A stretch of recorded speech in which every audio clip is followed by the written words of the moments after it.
since the day I was born. I came out of my mama's womb knowing that. I was looking for an iPad back then, trying to figure out how I was going to write this thing. But I wrote my very first masterpiece when I was 7 years old. And a lot of people think that 7-year-olds cannot write masterpieces. But you can if you plagiarize. Because I wrote something called Betty and the Witch, and it was about a little girl who wore a red uniform to school that just happened to have a hood. She had 3 bears who were her brothers, and 3 pigs who were her sisters. And I just want to tell you this, the reason that the bears were her brothers was because it began with B, and it helped me to remember. And so then next door, there were 7 little people who were their best friends. But here's what's so interesting about it. There was a good witch in there and there was a bad witch. What was so wonderful about it was I gave it to my parents, my mom, and my mom gave it to my teacher. And the entire 2nd grade ended up performing it as a play. That teacher changed my life. And my mom passed away recently, but before I was saying to her, man, do you think Mrs. Astis knows about this? You know, I was just hoping, I'd love to tell her I really did become an author. And my mother kept saying, she knows, somebody's figured it out, she knows. But from there, even though I had started writing at such a young age, I didn't know how to become a writer. That wasn't something that I knew how to do, so I ended up going to Hampton and majoring in communications, and I went and got my MBA, not because I was smart or anything, but because I just didn't want to work. And my parents believed in education, so I went and got my graduate degree. Finally, my parents told me, you know what? We're really tired of you. After you get this master's, you're getting a job. And then I met a man, married him, and he wanted me to work too, so I didn't have any choice but to give up school and to go to work. But I never lost the dream to write, ever. I just always held on to that dream of writing. And it took me about 16 years, but it was my husband who said to me, you know, you've been talking about writing since I met you, but you haven't written a word.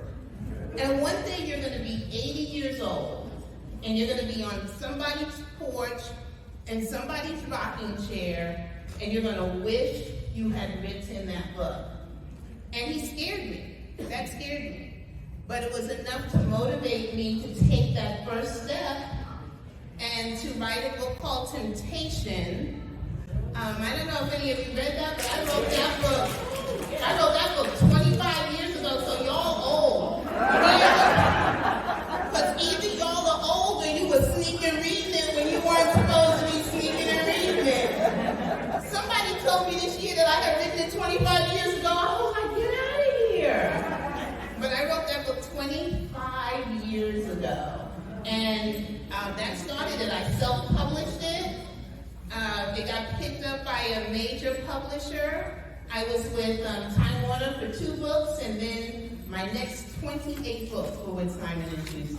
I'm going to do the 7 Deadly Sins, but I'm like commitment phobic, so I wasn't really committing to 7 books until Lifetime came along. And then Lifetime said, if you'll do these books, we'll turn them into movies. They made the offer before Lust had even hit the shelves, and then they wanted 3 books before they would buy all 7. And so I, for the next 2 years, was working really hard to get out Envy and Greed. And then that's the deal. And I guess y'all have seen a couple of those movies. Lifetime did an amazing job, even though they're so totally different from the books because they have to be, and we can talk about that. I think they did an amazing job.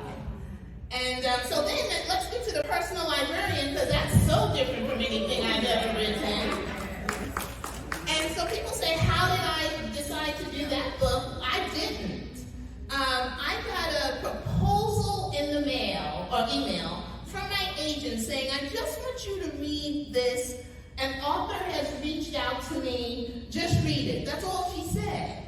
So I looked it up, and it looked like it wanted to be a collaboration, and by a woman, Marie Benedict. I'd never heard of her. So the first thing I did is I went to the Google to look for Marie Benedict. Wouldn't that be what you did? Well, I saw her, and I saw that she wrote these wonderful books about women who've been lost in the folds of history and everything. And I was like, well, what does it have to do with me? I write contemporary fiction. She's writing this historical stuff. And then it was like the big elephant in the room. Because then I called my agent back and I said, so Marie Benedict, like, does she know she's reaching out to Victoria Christopher Murray? Like, has she seen a picture? Does she know? Or is there a different Victoria she's looking for? And she's like, no, she knows you're black. So just read it. It took me about 3 months to read the proposal because it was 3 pages, single space. So I kind of have ADD, and if you don't grab me right away, and the first 2 paragraphs were about J.P. Morgan. I didn't care anything about him. And so I couldn't get through it, and my agent kept calling, and finally, one day, Rashonda Billingsley and I were in a car together, because Rashonda was like, look, is Liza sending this to you? So we were in a car driving somewhere, and I was driving, and Rashonda said, okay, I'll read it. So we were struggling through the first page about J.P. Morgan, and then we got to the second page, and it was about Belle DaCosta Green, and we were like, we don't care about these people.